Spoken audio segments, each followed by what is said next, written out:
नमस्कार, स्वागत है आपका बीटीवी न्यूज में। आपके साथ मैं हूं सना और आइए खबरों की शुरुआत से पहले एक नजर डाल लेते हैं हेडलाइंस पर। होली पर्व के अवसर पर स्वास्थ्य विभाग अलर्ट। सरकारी अस्पतालों के आकस्मिक चिकित्सा विभाग में मेडिकल स्टाफ और अतिरिक्त डॉक्टरों की तैनाती। मरीजों को 24 घंटे मिलेगी इलाज की सुविधा। रंगों के त्योहार होली के ठीक पहले बदला मौसम। तेज आंधी के साथ बारिश से जनजीवन हुआ प्रभावित। मौसम विभाग ने अगले 3 दिनों तक बारिश और आंधी चलने की संभावना व्यक्त की। और जन सामान्य की शिकायतों के त्वरित निराकरण के लिए नगर निगम में जन सुनवाई और टीएल बैठक होगी एक साथ। निगम आयुक्त ने दिए निर्देश।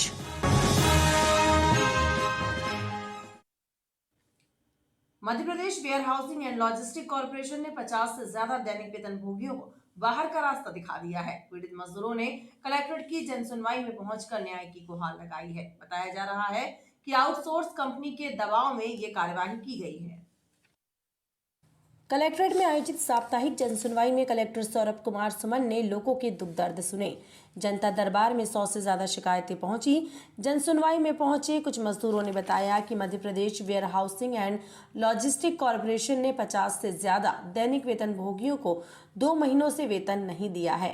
आउटसोर्स कंपनी के जरिए वेतन दिए जाने की बात कही जा रही है। समस्या ये लेके आए हैं कि विगत 3 माह से हम लोगों को वेतन नहीं मिल रहा है और हमारे क्षेत्रीय प्रबंधक और शाखा प्रबंधक द्वारा वेतन रोक लिया गया है, ये कहकर कि आप सभी लोग आउटसोर्सिंग कंपनी में फॉर्म भरें तो आपको वेतन मिलेगा, अन्यथा वेतन नहीं मिलेगा। वहीं रजा चौक से आए लोगों ने एक दबंग व्यक्ति द्वारा सड़क पर अतिक्रमण करने की शिकायत की एवं ग्वारी घाट से आए छात्र ने छात्रवृत्ति नहीं मिलने की शिकायत की है। रजा चौक पे किंग मेडिकल स्टोर वाला प्लाट के सामने और रोड के फुटपाथ पे दुकान बना के वो अपना मेडिकल स्टोर चला रहा है और हम जो उस प्लाट में पीछे रहते हैं उनको इतनी परेशानी हो रही है कि सिर्फ 2 फीट की गली है, वो निकल भी नहीं पा रहे हैं और वो लोग बोलते हैं तो उनको लड़ने मरने को तैयार हो जाते हैं, गाली गुफ्तार करते हैं। बच्ची हैं 2 सियानी उनको गाली गुफ्तार करता है, लड़ने खड़ा हो जाता है। जमील अहमद अंसारी बल्दिया थे उसकी, शमसुद्दीन अंसारी। सर मेरी स्कॉलरशिप नहीं आई है 1.5 साल से। मैं आरडीवीवी यूनिवर्सिटी का छात्र हूँ, विज्ञान भवन डिपार्टमेंट से। खाता क्रमांक गलत डलने के कारण मेरी स्कॉलरशिप नहीं आई थी। फिर आज कलेक्टर साहब से दिए मैंने एप्लीकेशन लिख के, तो फिर अब हो रही है कार्रवाई। सभी शिकायतों पर सुनवाई करते हुए कलेक्टर सौरभ कुमार सुमन ने आवेदकों को उचित कार्यवाही का भरोसा दिलाया है। नगर निगम की जन सुनवाई में पहुंची एक महिला ने रो रो कर अधिकारियों को बताया कि पूरा पैसा जमा करने के बाद भी लेमा गार्डन में मकान नहीं मिल रहा है। जो मकान आवंटित किया गया है उस पर दूसरे परिवार का कब्जा है और जिम्मेदार अधिकारी शिकायत सुनने तक तैयार नहीं है। नगर निगम में आयोजित साप्ताहिक जनसुनवाई में इस सप्ताह कुल 13 शिकायतें पहुंची, जिनमें अधिकांश शिकायतें अतिक्रमण शाखा और योजना शाखा से संबंधित रहीं। जनता दरबार में पहुंची एक गरीब महिला ने रोते रोते बताया कि कर्ज लेकर लेमा गार्डन के मकान के लिए पैसा जमा कराया, लेकिन पैसा जमा होने के बाद भी मकान नहीं दिया जा रहा है। अधिकारी परेशान कर रहे हैं। सर ये लेमा गार्डन का है, F3 का 4 है, श्री कल्लू कश्यप के नाम से, और मेरे फादर 91 ईयर्स के हैं और हम लोग बहुत परेशान हैं। 6 महीने से हम लोग परेशान हो रहे हैं। पूरे नगर निगम के एक ऑफिसर के पास गए लेकिन हमारा कहीं सुनवाई। इनने बोला वहाँ चले जाओ, वाले टेबल पे चले जाओ, वाले ऑफिस चले जाओ, वाले कैबिन में चले जाओ। आज हम लोग परेशान होकर जन सुनवाई में आए हैं। क्या शिकायत है आपकी? सर ये शिकायत है कि हम लोग 9वें महीने में हमने पूरा पैसे जमा कर दिया है और अभी तक हम लोगों को वो नहीं मिला है कब्जा। ये मेन शिकायत है। और हम लोग कैसे कैसे ब्याज से कैसे करके हम लोग ने पैसे जमा किए वो हम लोग जानते हैं। हम लोग अब किराए के मकान पे रहें कि खुद के मकान पे रहें कि किराया दें कि क्या करें। हम लोग इतने परेशान हैं जिसका आदमी 9 महीने से ऐसा लगता है खुदकुशी कर ले। 6 महीने से हम लोग बहुत दुखी हैं। पैसे जमा करने के बाद हम लोगों को पैसा नहीं मिल रहा। गरीबों का मकान है, गरीबों को नहीं मिल रहा। जो अवैध कब्जा करे हैं उनको आराम से रह रहे हैं लोग। जो पैसे नहीं जमा कर रहे हैं वो लोग रह रहे हैं। बताइए हम लोग क्या करें। अगर हम लोग हमारे माँ बाप को देख लोगे तो रोना आ जाएगा। इतने बुजुर्ग और अपाहिज है। वहीं धनवंतरी से आए एक बुजुर्ग ने शिकायत की है कि क्षेत्र में रहने वाली एक महिला 40 से ज्यादा स्ट्रीट डॉग पाले हुए हैं। पूरा मोहल्ला इससे परेशान है। MIG 171 में सुश्री अनीता शर्मा 40 से ज़्यादा आवारा कुत्ते पाले हुए हैं, 2 घरों में रखे हुए हैं। कितनी शिकायतें किए, भूखते हैं, सब करते। यहाँ की कार्रवाई कभी कभी करते हैं नगर निगम वाले। वहाँ से मेनका गांधी के ऑफिस से फ़ोन आ जाता है और कार्रवाई स्थगित हो जाती है। उसके बाद हमको कभी किसी भी चिट्ठी का आज तक जो है जवाब नहीं दिया गया। मैं यहाँ मेरी चिट्ठी यहाँ पर है, कोई जवाब यहाँ से नहीं जाता कि क्या कार्रवाई हो रही है, और कार्रवाई होती नहीं। इसी प्रकार सराफा से आए एक व्यक्ति ने शिकायत की कि नगर निगम के लोक सूचना विभाग में कार्यरत स्टाफ लोगों से खराब बर्ताव करता है। कार्यालय के पास पान गुटखा खाकर लोग थूकते हैं और गंदगी मची रहती है। नंबर कमरा है लोक सूचना अधिकारी का, वहीं पे लोग बाग थूक रहे हैं, वहीं पे उसकी शिकायत की। और नेम प्लेट भी नहीं लगाए हुए हैं कहीं। कोई किसी कर्मचारी से पूछा गुटखा खा रहे थे, मैंने बोला नाम क्या है, बोले नहीं बताते। क्या जब गुटखा खाएंगे तो इधर ही थूकेंगे। सरकार लाखों करोड़ों रुपए इसमें प्रचार में खर्च कर रही है, स्वच्छता अभियान में, नगर निगम परिसर ही में हो रहा है। सभी शिकायतों को निगम कमिश्नर स्वप्निल वानखड़े के निर्देशानुसार विभाग के अधिकारियों को सौंपा गया ताकि समय पर निराकरण हो सके। नगर निगम में निगम आयुक्त के निर्देश पर अब जन सुनवाई और टीएल बैठक एक साथ आयोजित होगी ताकि शिकायतों का त्वरित निराकरण कराया जा सके। साथ ही पहली समीक्षा बैठक में लाडली बहना योजना के क्रियान्वयन पर चर्चा हुई। नगर निगम की जन सुनवाई के तत्काल बाद टीएल बैठक आयोजित हुई, जिसमें जन सुनवाई में आई शिकायतों पर भी विभागीय अधिकारियों से जवाब तलब किया गया। साथ ही शिकायत के निराकरण के निर्देश दिए गए। को जन सुनवाई और टीएल की बैठक ली जाएगी, जिसमें जन सुनवाई में जो भी इशू आते हैं वो जो हमारे अधिकारी है उनसे तभी के तभी पूछा जाएगा, और जो भी इशू सॉल्व हो सकता है वो वही के वही सॉल्व किया जाएगा। हर मंगलवार को 10:30 बजे से जन सुनवाई और टीएल साथ में चलेगी। टीएल बैठक में निगम आयुक्त ने अधिकारियों को निर्देश दिए कि लाडली बहना योजना के फॉर्म भरवाने के लिए प्रत्येक वार्ड में कैंप आयोजित कराए जाएं। लाडली बहना योजना के लिए हम 9-10 तारीख से हर वार्ड में एक कैंप लगा रहे, ताकि जिस महिला का EKYC समग्र पे नहीं हुआ है उनका EKYC किया जा सके। और प्रयास करेंगे हम एक और सेंट्रलाइज 10-15 लोगों का सेंटर बनाएंगे, जहां अगर भीड़ वार्ड में ज़्यादा होती है तो सेंट्रलाइज सेंटर पे आए और अपना EKYC करवाएं। निगम आयुक्त ने अधिकारियों को बताया कि जन सुनवाई के साथ ही टीएल बैठक आयोजित की जाएगी ताकि शिकायतों पर तत्काल सुनवाई हो सके। पुलिस अधीक्षक कार्यालय में साप्ताहिक जन सुनवाई में होली के त्योहार का असर साफ नजर आया। जन सुनवाई में मात्र 18 शिकायतें दर्ज की गई। इन शिकायतों में घरेलू और पारिवारिक विवादों की शिकायतें प्रमुख रहीं। पुलिस अधीक्षक कार्यालय में इस मंगलवार को हुई साप्ताहिक जन सुनवाई पर होली त्योहार का असर नजर आया। जन सुनवाई में मात्र 18 शिकायतें दर्ज हुई। हालांकि जनता दरबार में महिला आवेदकों की संख्या ज्यादा थी। महिलाओं के द्वारा पारिवारिक विवादों और प्रताड़नाओं की शिकायतें दर्ज कराई गईं। जन सुनवाई में शिकायत लेकर पहुंची भरपुरा संजय नगर निवासी वंदना विश्वकर्मा ने ससुराल पक्ष पर प्रताड़ना देने के आरोप लगाए और मामले में कार्यवाही की मांग की। मुझे मेरे ससुराल वाले बहुत परेशान कर रहे हैं। मैं अपनी बेटी को लेकर ससुराल में हूँ। मेरे पति 2 महीने से घर पे नहीं है। नंद यहीं है और रोज़ टॉर्चर करती हैं, परेशान करती कि घर से निकल जाओ। जजाइज से बेदखल कर दिए हैं।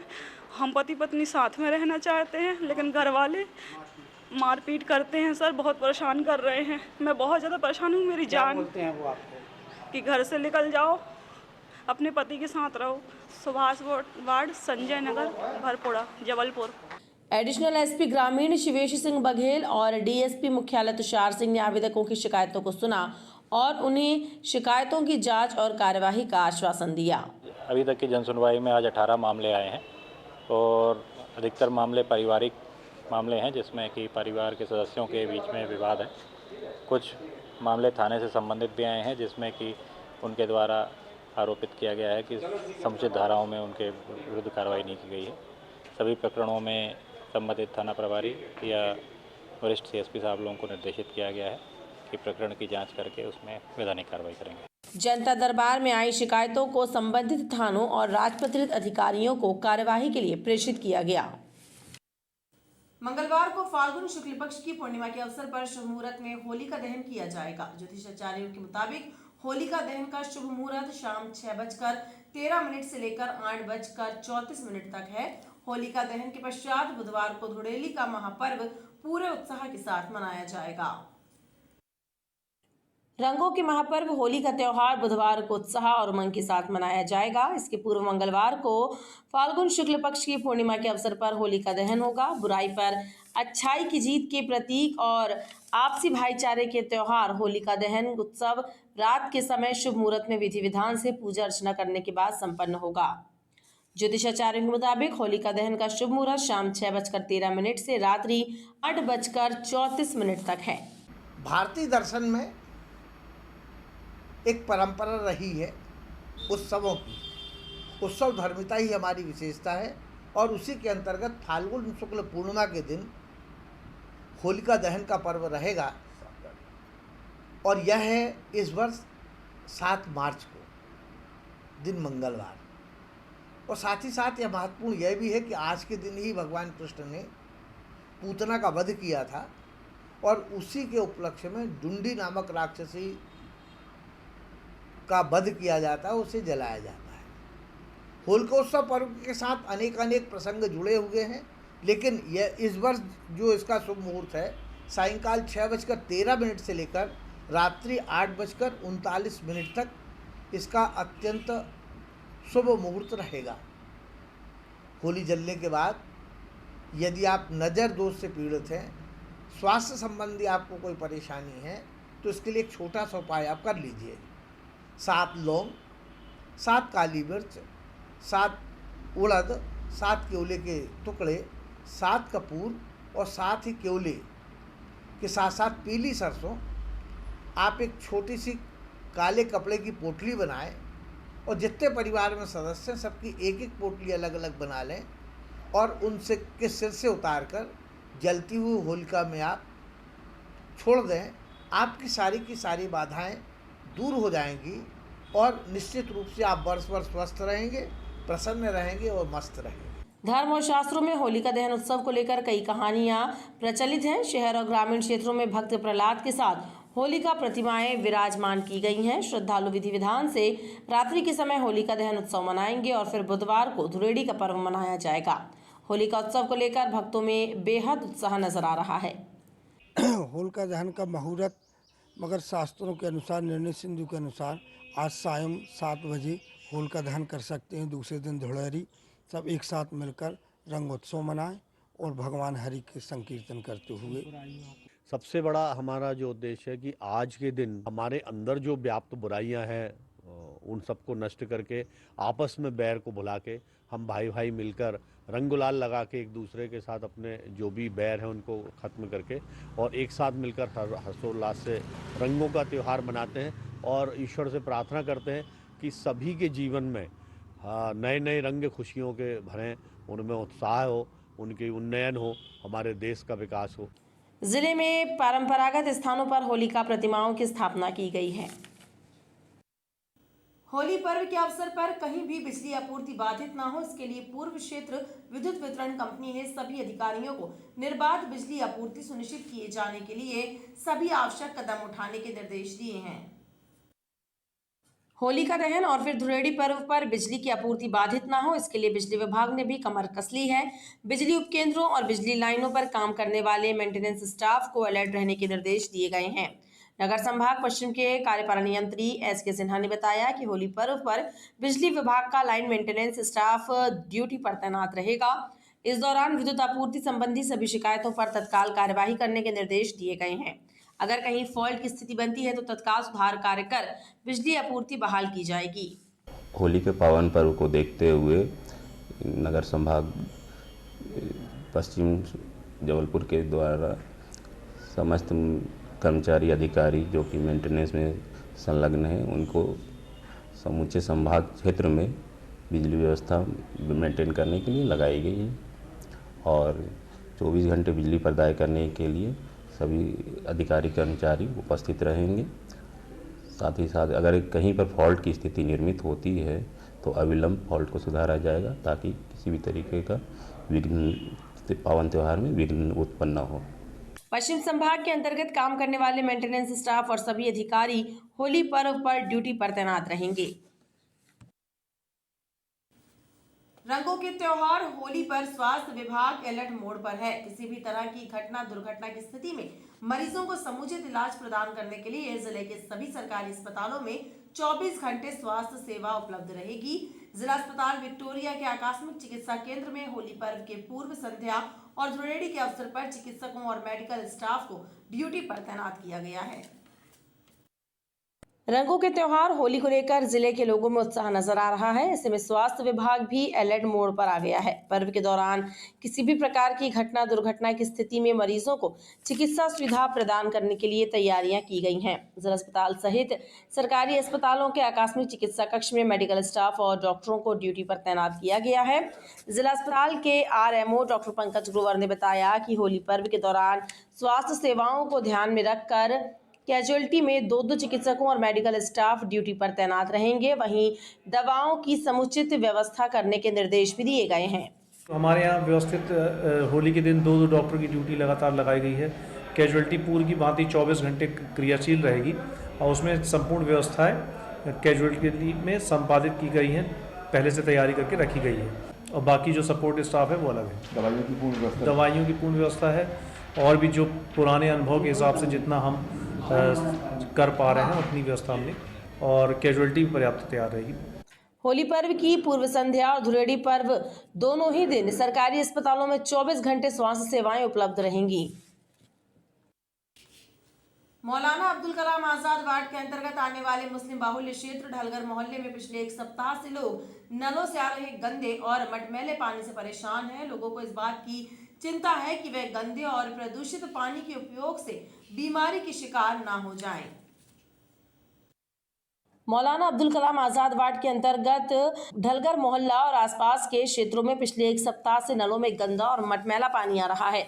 इस समस्या से क्षेत्रीय लोग न सिर्फ परेशान हैं बल्कि उनमें इस बात का भी भय है कि गंदे पानी के लगातार उपयोग से कहीं वे बीमारियों की चपेट में ना आ जाएं। लोगों का कहना है कि नल से जो पानी सप्लाई हो रहा है उसमें गंदे नाले का पानी मिलकर आ रहा है। उन्होंने जनप्रतिनिधियों और नगर निगम में शिकायत दर्ज कराई, लेकिन उनकी समस्या का अब तक कोई निदान नहीं हुआ है। मौलाना अब्दुल कलाम आज़ाद वार्ड नंबर 36 है। यहाँ पे पीले स्कूल के पास 10 से 12 दिन से बहुत ही गंदा पानी आ रहा है। ऐसा बिल्कुल बास वाला पानी आ रहा है, ऐसा लग रहा है नाली का पानी है। बिल्कुल पार्षद हैं जो, उनसे भी शिकायत की गई है, लेकिन उनकी तरफ से कोई एक्शन नहीं लिया गया है। 181 पे भी इसकी बहुत सारी कंप्लेंट डली है यहाँ की, लेकिन उसके लिए भी कोई एक्शन नहीं लिया गया है। तो अब हम लोग क्या करें समझ में नहीं आ रहा। यही पानी पीने के लिए सब लोग बेचारे मजबूर हैं। इसमें करीब 12 दिनों से नाली का पानी नलों में आ रहा है। उसमें 181 में भी कंप्लेंट करी, कोई सुनवाई नहीं हुई। पार्षद को भी बोला, कोई सुनवाई नहीं हुई, लेकिन पानी अभी भी आ रहा। आज रिपेयरिंग करके गए, उसके बाद भी पानी नाली का ही आया है।